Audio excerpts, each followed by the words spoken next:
Hi friends, स्वागत है आपका मेरे चैनल देव दीक्षित सॉन्ग्स पर। आज मैं आपके लिए इकोनॉमिक्स का एक छोटा सा टॉपिक फिर लेके आया हूँ जिससे बार बार क्वेश्चन आते हैं, वस्तुओं के प्रकार या टाइप ऑफ गुड्स। मेरा नाम देवेंद्र दीक्षित है और मैं 2016 बैच पीएससी से अभी सीओ जनपद हूँ। मैं आपको पूरा इकोनॉमिक्स पढ़ाऊंगा और वीडियो पे 1, 2, 3, 4, 5 करके ऐसे करके नंबरिंग भी कर रहा हूँ ताकि आप लोग सीरीज से किसके बाद कौन सा टॉपिक आना चाहिए वो देख पाएं।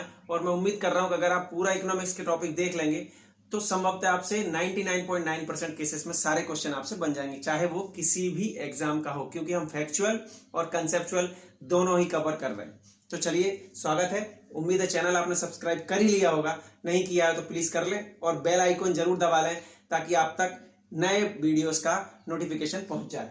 वस्तुओं के प्रकार। वस्तु मतलब क्या? जो हम यूज करते हैं, पेन, पैंट, शर्ट, जूते, चप्पल, घड़ी, सभी चीज जो जिनको हम छू सकते हैं उनको वस्तु बोलते हैं, और जिनको नहीं छू सकते और वो भी काम पड़ती है उनको हम बोलते हैं सेवा। जैसे डॉक्टर ने सेवा दी, इस टाइप से टीचर जैसे मैं आपको पढ़ा रहा हूँ। तो वस्तुओं के क्या क्या प्रकार होते हैं मैंने इसमें उत्पादन के आधार पर, गिनती के आधार पर सभी टाइप की वस्तुएं इसमें गिन ली है। तो मैं आपको बता दूं, मध्यस्थ वस्तु है सबसे पहले। क्या मध्यस्थ वस्तु? मध्यस्थ वस्तु मतलब ये हमने गौर किया था जब हमने देखा था राष्ट्रीय आय, तो उसमें हमने मध्यस्थ वस्तुओं को गिनने से मना कर दिया था कि मध्यस्थ वस्तु नहीं गिनेंगे। इसको कम करें आप। मध्यस्थ वस्तु नहीं गिनेंगे इस तात्पर्य, टीवी की आवाज थोड़ा ज्यादा थी इसलिए उसको कम कराने गया था। मध्यस्थ वस्तु नहीं गिनेंगे इस मतलब ये है कि जैसे हमने गेहूं पैदा किया, गेहूं से आटा बनाया और आटा से बनाई ब्रेड या रोटी बनाई, तो अंतिम उत्पादन क्या है? अंतिम ये। और ये आटा क्या है? मध्यस्थ। तो कभी भी राष्ट्रीय आय में किसको नहीं जोड़ते? मध्यस्थ वस्तुओं को नहीं जोड़ते। तो मध्यस्थ वस्तुएं वो वस्तुएं होती हैं जो फाइनल या अंतिम वस्तुओं के आने के बीच के पड़ाव में पड़ती हैं, उनको हम क्या बोलते हैं? मध्यस्थ वस्तु, जिनको राष्ट्रीय आय में, नेशनल इनकम में नहीं जोड़ा जाता। ठीक है। दूसरा देखते हैं अंतिम वस्तु। तो अंतिम वस्तु वो वस्तु होती है कि जो उस पड़ाव पे आ जाती है जहां जाके वो क्या होंगी? यूज होंगी, अब उनका उपयोग किया जाएगा।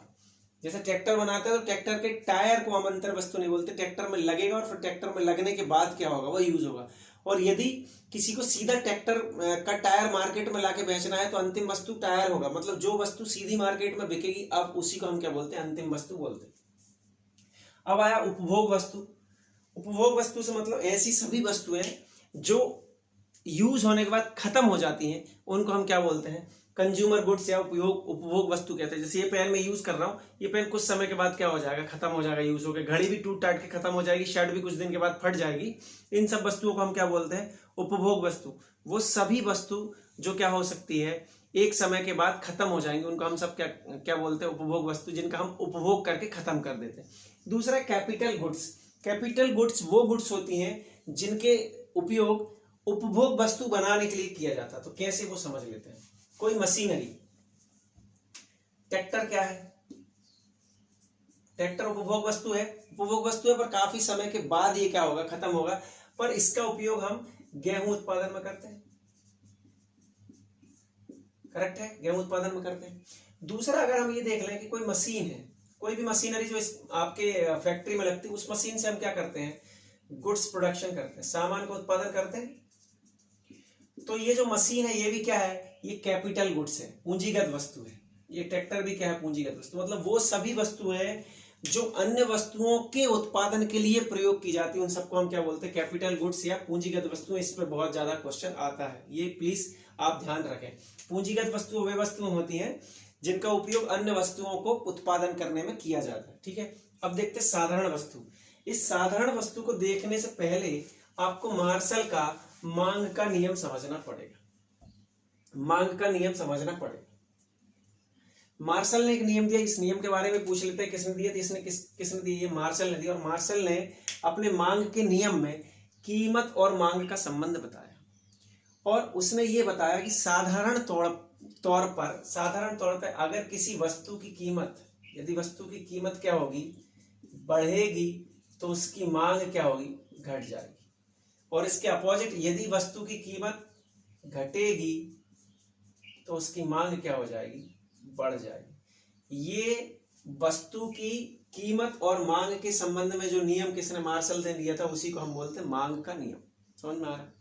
अब इधर आ जाओ वापस। मैं आपको जो साधारण वस्तु बता रहा था इसको श्रेष्ठ वस्तु भी बोलते हैं। इसको क्या बोलते हैं? श्रेष्ठ वस्तु भी कहते हैं। ये वो वस्तुएं होती हैं जो मांग के नियम का पालन करती हैं, मांग के नियम का पालन करती है। यानी कि यदि इन वस्तुओं की कीमत घटेगी तो इनकी मांग बढ़ जाएगी।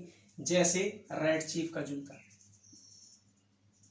रेड चीफ शूज होंगे, अगर रेड चीफ के जूते की कीमत घटेगी तो चूंकि इसकी ब्रांड अच्छी है तो इसकी मांग क्या हो जाएगी? बढ़ जाएगी। मुफ्ती की शर्ट, समझ रहा? रेनॉल्ड्स का जो 5 रुपए वाला पेन है, अगर उसकी कीमत 4 रुपए हो जाएगी, जो दूसरी क्लास का बच्चा जिसके लिए पापा 1 रुपए वाला पेन लाते हैं, वो हो सकता है वो उसी पेन को ला दे 3 रुपए वाले, जिसकी कीमत घट गई है। तो ये सब वो वाली वस्तु है जो मांग के नियम का क्या करती हैं? पालन करती हैं। अर्थात कीमत बढ़ने पर जिनकी मांग घट जाती है और कीमत घटने पर जिनकी मांग बढ़ जाती है, उन सभी वस्तुओं को हम कहते हैं साधारण वस्तु या श्रेष्ठ वस्तु। अगला देखें गिफिन वस्तु। गिफिन वस्तु वो वस्तुएं होती हैं जो मांग के नियम के अपोजिट चलती हैं। मांग के नियम के कैसे चलती हैं? अपोजिट। यानी कि इनकी कीमत बढ़ेगी तो इनकी मांग भी बढ़ जाएगी, और अगर इनकी कीमत क्या होगी? घटेगी तो इनकी मांग भी क्या हो जाएगी? घट जाएगी। दोनों में अंतर समझ में आ गया?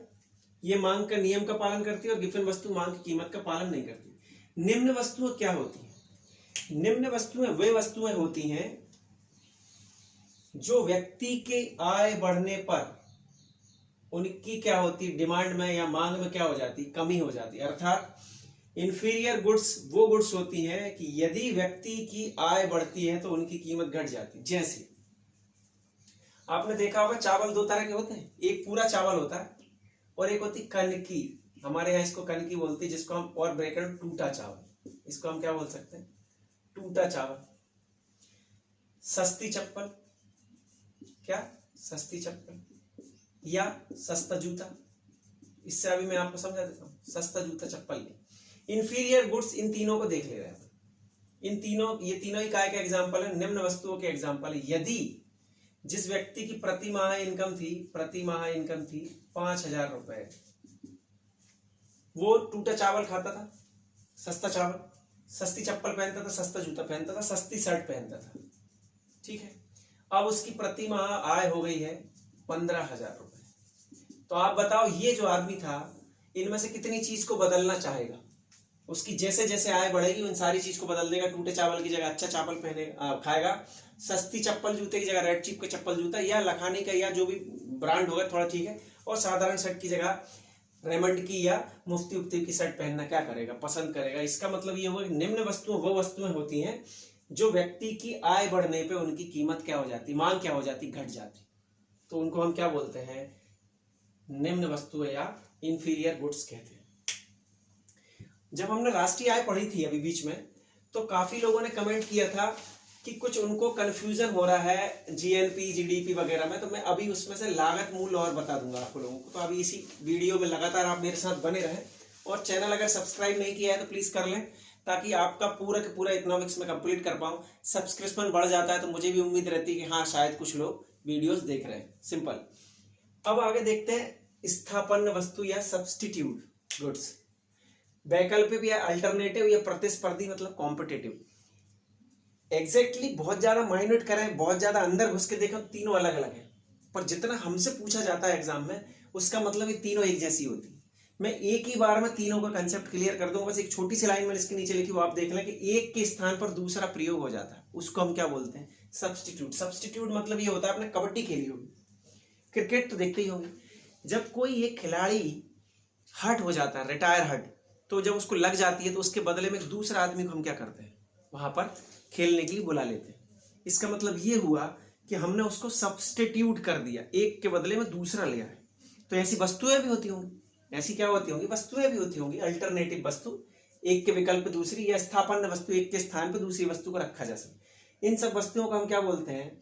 इन सब वस्तुओं को स्थापन, वैकल्पिक या प्रतिस्पर्धी वस्तु। प्रतिस्पर्धा मतलब दो वस्तुएं एक दूसरे से प्रतिस्पर्धा करती हैं, यानी अगर एक हार जाएगी तो दूसरी जीत जाएगी, या दूसरी हार जाएगी तो एक दूसरी जीत जाएगी, इस टाइप से। तो ये कैसे होती है वो समझते हैं। स्थापन्न मतलब मान लो कोई व्यक्ति है, कोई व्यक्ति चाय पीना पसंद करता है। क्या पीना पसंद करता है? चाय।